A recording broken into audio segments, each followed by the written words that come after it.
Hello and welcome to TSG Foundation's Wisdom of the Zodiac. Today's lesson will be taken from Wisdom of the Zodiac by Torkom Saraydarian, Volume 4, Chapter 42, titled Pisces Developing Virtues.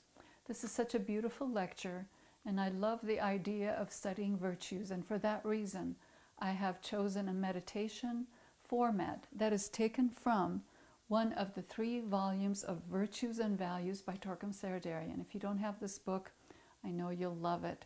It's Virtues from A to Z. In any case, in the beginning of each volume is a guided meditation on how to use a virtue and incorporate it in your life deeper and deeper and deeper. I will take us through that. But for the main information, it is chapter 42, starting page 509. So open your books and let's begin by reading that first paragraph and setting the stage for our study. It is very important not to miss full moon meetings. This is important. We have a full moon study group here at TSG. I hope you do too, utilizing these books. Whether you have a group or you're doing it by yourself, join me every month here on YouTube and study with me, do the meditation, and you will see how your life will grow richer every year. The Tibetan master says, in speaking about full moons and their energies, that the energies of constellations are attracted more by groups than by individuals. So as you study this with me, think of many other people sitting with you. So in your mind, you are sitting with a group. Individuals cannot bear the charge coming from these great powerhouses. Isn't that interesting? He also says that the full moons are days of service, that those who have the vision of discipleship and those who have the spirit of striving toward perfection and improvement must have the spirit to serve. So there's 2 keynotes playing in this chapter, developing virtues, and then with it, having the spirit to serve. So what is service? Service is to bring in light and spread it. You are bringing light into yourself through a virtue, into the group and family through your virtuous living and virtuous expressions, and then you're radiating that in everything that you do. Think of your physical presence, your emotional presence, your mental thoughts and words, your spiritual presence, enriching everything that you come in contact with. That's a beautiful image that you can have for yourself. He continues on the same page. Service is to bring love and spread it. So you're bringing light and spreading it. You're bringing in love and spreading it. Love, what is love? It's compassion, understanding, sense of unity. Service is to bring in zodiacal energies and spread them. So in coming together and watching these videos and reading these beautiful lessons, you are bringing in light and love and energy, that willpower of God, and you're radiating it out in your service in everything that you do. Bottom paragraph. This influx of energy serves by how? Uplifting. It uplifts people because instead of talking mundane things about the problems in the news and the social media, you are talking about uplifting ideas, and you are enlightening with your insights, and you are strengthening people with the hope and the faith that is inherent in the teaching. Okay, this is very important. You are bringing in a different vibration every time you observe a full moon and you study and you share with other people. The voltage depends upon the group focus and group energy. So as we come together focused, we have a magnetic energy that brings in higher worldly wisdom, higher worldly love and light and power, and we are imbued with it as individuals and groups, and then we radiate it. So if you have a vision, page 510, if you have a vision that you want to actualize in the future, you must attend full moon meetings. This is so important. You can test this out on yourself. Test it out for an entire year. Do the 12 constellations of the zodiac, study these chapters, share them with friends, even with one other friend, and see how your life changes and whether or not it does. So you can run an experiment on yourself. He adds that no one can be successful, okay, unless he fuses his soul with the spiritual pool of the energy created during full moons. So there's the chemistry that you are going to consider, that you are sharing your chemistry with other people and with the higher energies from the constellations. And you are imbuing your life with it, and then you're sharing it. Whether it's sharing through speaking or thinking or even being silent, these are important. Now, in the Pisces full moon, he tells us there are 4 rays, and they are the first ray, second ray, third ray, and sixth ray. And throughout this chapter, I urge you to study these and look at the virtues and vices of the rays, because it's really important whether we have first ray, second, third, or sixth ray in us, or whatever zodiacal sign you are born under, or your rising sign is. These energies are playing at the time of Pisces, and at that time we are all under its influence. Okay, so in order to utilize these ray energies and the virtues in them, we have to learn about them and learn how to take in that higher energy and express them through our virtues rather than our vices, which is the old patterns. So he's talking about first ray, second ray, third ray, and sixth ray, and each of these have different virtues. Now, if you want to do virtue and ray meditations, take a look at the book Cosmos and Man by Torkom Saraydarian, and you will see that he has 7 ray meditations in there with virtues for each one, that you can do each one. So if you have a ray in you that needs to be expressed more in the virtue than the vice, for example, let's say first ray. First ray is power, it's willpower, it's purpose, it's direction. But if it has vices that it is expressing through in you, it'll be expressed as bossiness, know-it-allness, ego, and vanity. And obviously, we don't want to express those. Those don't work in our modern day, and people will think we are just bossy and not really conducive to team effort. Okay, working with other people, letting our ego put aside, and in order to become team-oriented, group-oriented, it is these virtues that we need to build. For example, second ray virtues would be love and understanding, compassion, and just, if you have that in you and you're working with a group of people, then you're learning to listen and take other people's ideas into consideration, right? You put your ego aside. Same thing with the third ray. Third ray is the ray of articulation, manifestation. So are you going to speak from ego, from vanity, from show it off? Or are you going to articulate clearly, listen attentively, take other people's ideas into consideration? Do you see how all of these play in our everyday life, whether it's family or it's work or it's global understanding? Fourth kind of ray that is in Pisces, it's called the sixth ray, which is the ray of devotion, of idealism. So if you take that from its virtue part, it means that you are going to stick to the program. You are not going to give up. You're not going to say, oh, I'm just going to take my toys and go home. I don't like working with you. Do you see how important it is? So you are going to have direction, compassion. You're going to articulate clearly. You're going to be devoted to the team effort and the family effort. These are so important to me. When I work with other people, I try to listen better. I try to put the ego aside and the personality aside, because I see that without that, nothing gets accomplished. And I have also seen that in groups, whenever a person thinks they know everything and they are the only way to fly, the whole group suffers. And small discussions are great discussions. The whole group suffers when somebody is just trying to be a show-off and know-it-all. Isn't that the truth? So we don't want that. So take a look at all of these beautiful manifestations of the virtues and vices through these pages. Now let me take us to 515 and read a little bit of that page. Look at that first full paragraph, and let me read that because it is very, very important.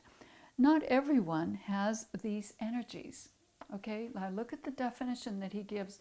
What does it mean for us to have an energy? We are told that ultimately people will have 7 rays, and that generally they have 5 rays.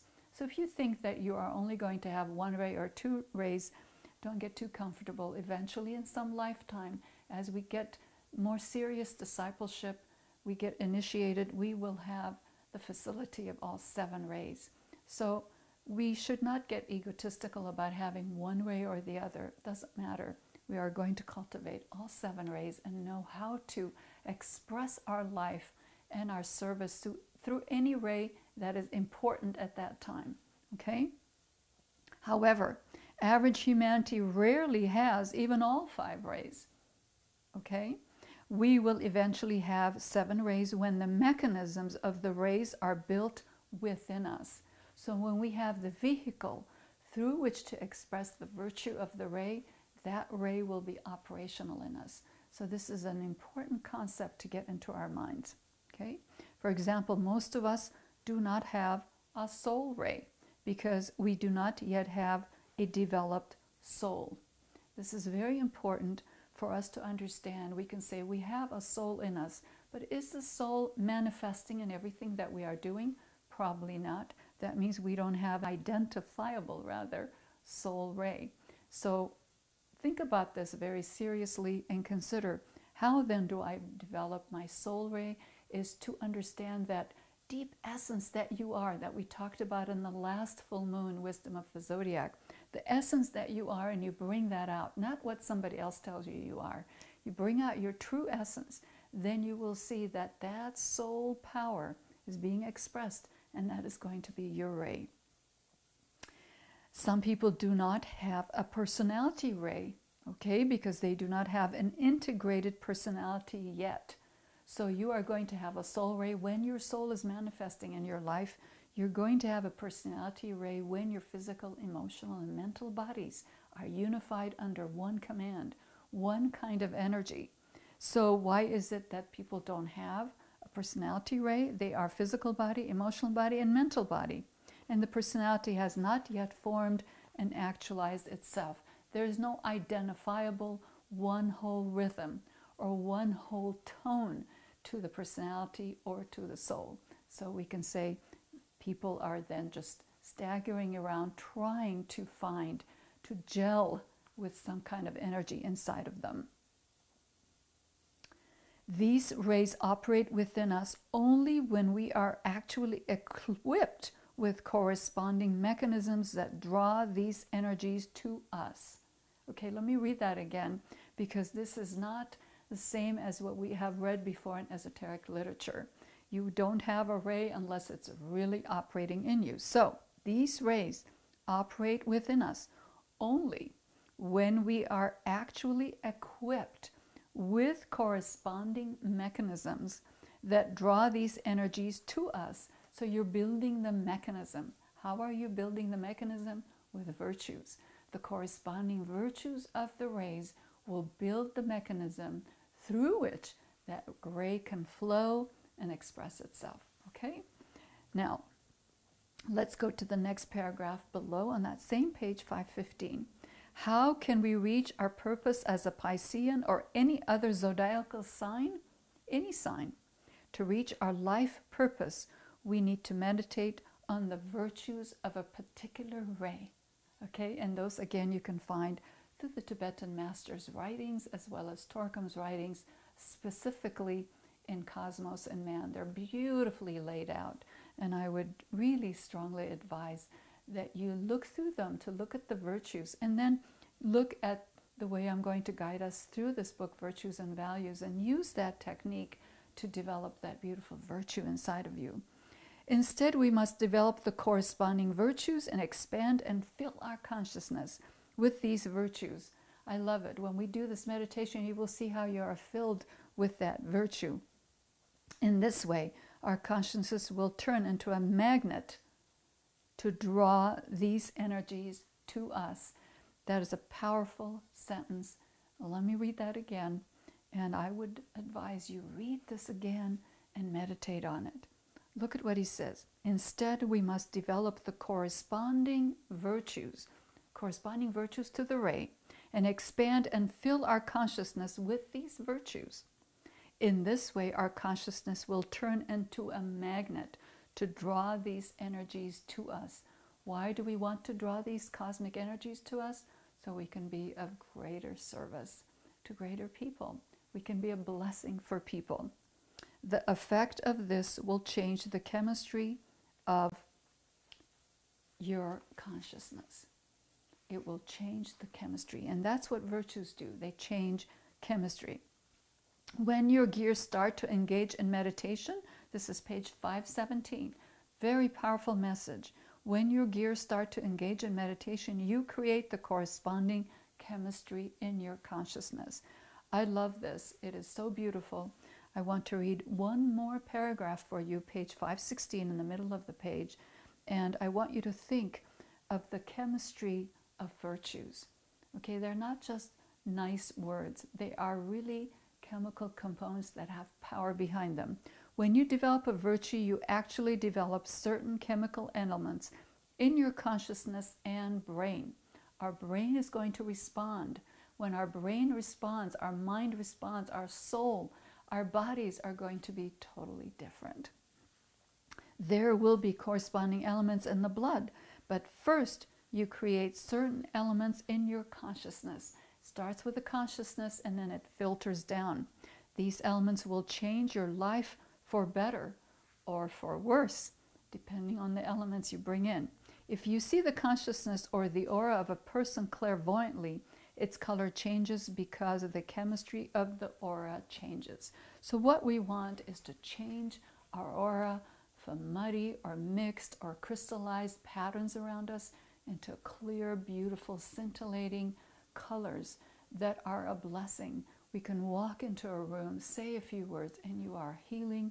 You are able to solve problems. You are able to work and live with other people in a constructive manner. Isn't that beautiful? Okay, so now I'm going to use virtues and values, and this is a meditation that is on each of the volumes. Look at page 11 and 12. I will lead us through it. You're going to absolutely love this meditation. And which keynote are we going to use? We're going to use the keynote of steadfastness, because that is one of the virtues of the first ray. And I like that because when we are steadfast in whatever we are doing, whether it's commitment to our families, our spouses, our children, our group, the teaching, the great ones, that steadfastness and that dedication will get us through any obstacle. I have seen that in my life. When you focus and you don't give up, the obstacle will give way. I promise you it will happen. So let's do this meditation beautifully. I will walk you through it. So just relax, sit up straight, and put a nice smile on your face and close your eyes. And we are going to use the virtue of steadfastness, being steady. Okay? Take a deep breath.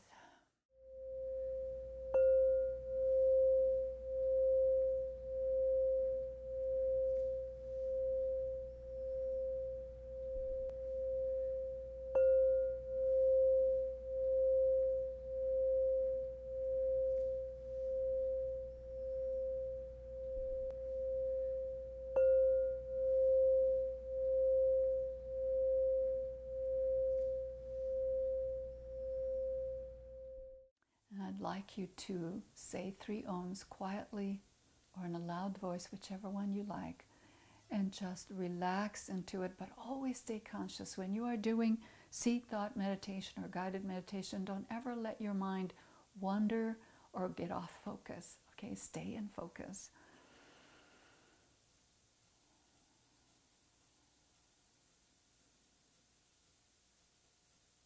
One more breath.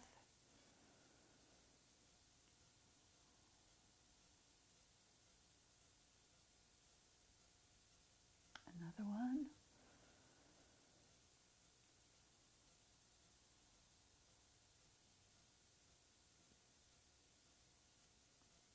The first step is aspiration. Lift your heart toward steadfastness. Just lift it up. Say, my heart, you are going to be steadfast.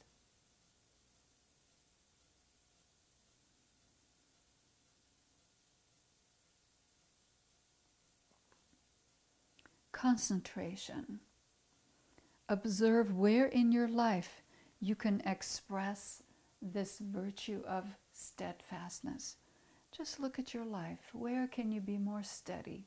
Whether physical, emotional, mental, or spiritual, doesn't matter.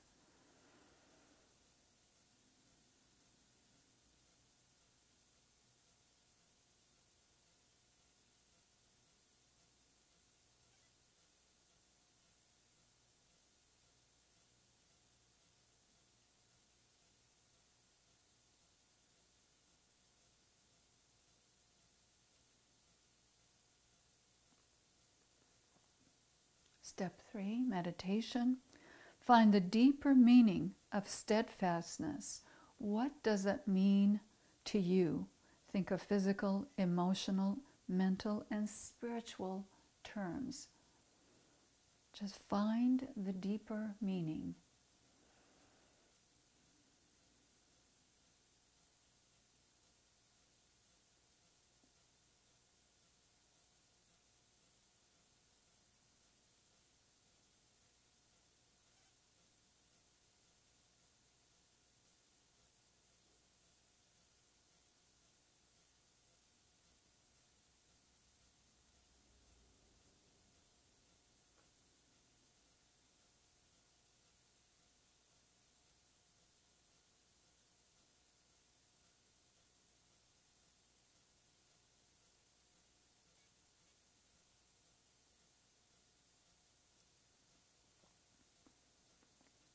Fourth step is discipline.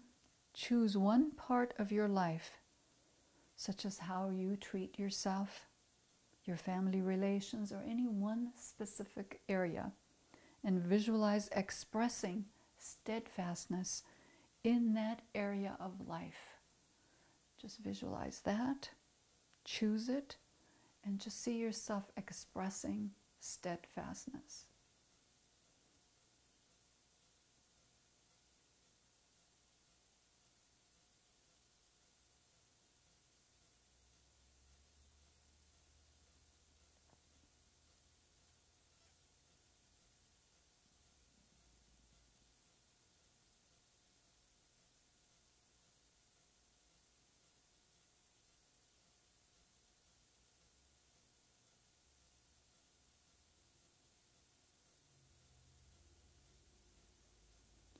Contemplate, go deeper into silence.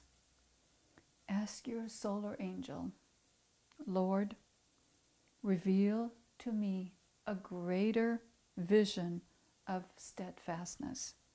Where else can I find expressions of this virtue? And wait for an answer for it to unfold.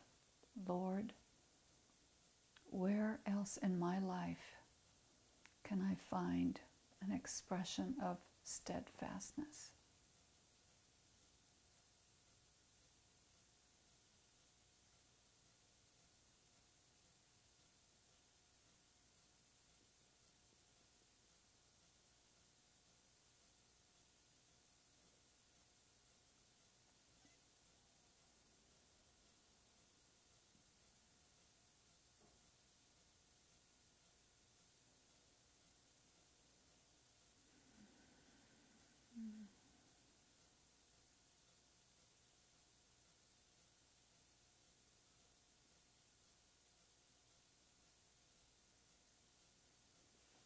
Go deeper, ask, what is a very subtle way that I can use this virtue in my life? A very subtle way.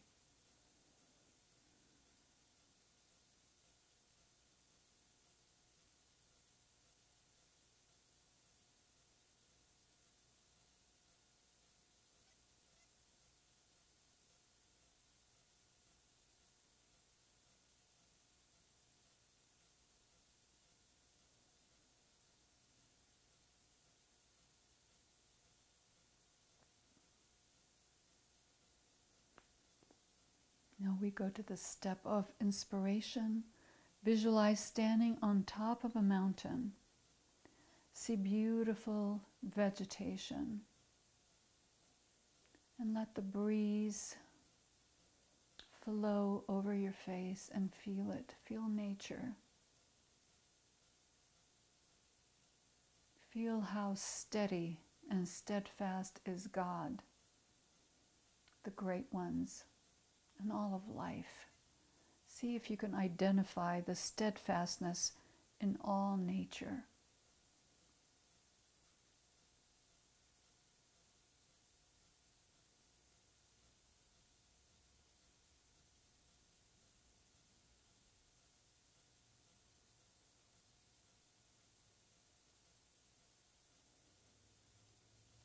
Breathe in the virtue of steadfastness from nature around you. Breathe it in. And exhale.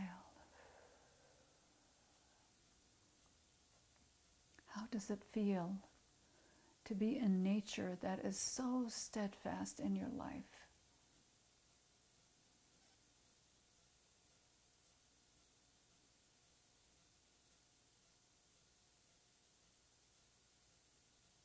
Imagine natural scenes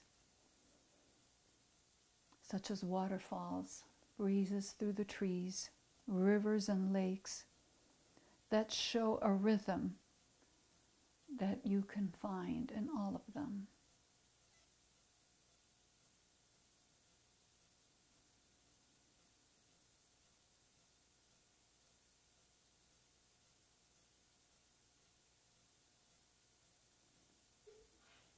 Now visualize sitting quietly on a rock on top of the mountain and relax and radiate the virtue of steadfastness toward all life.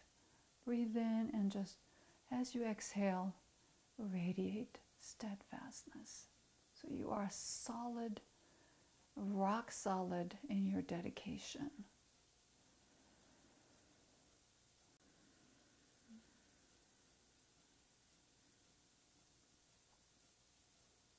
Be grateful and full of joy, and say Om 3 times as you unify your sound with the sound of nature.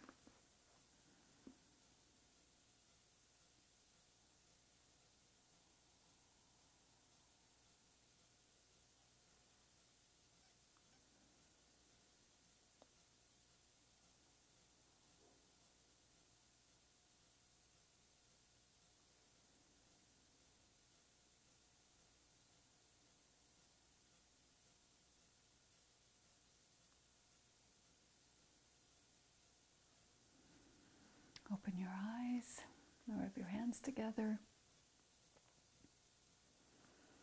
You can do this meditation anytime that you want, using any virtue that you want to cultivate. If you want to take a little more time between each step, just stop the video, go a little bit deeper, and then continue.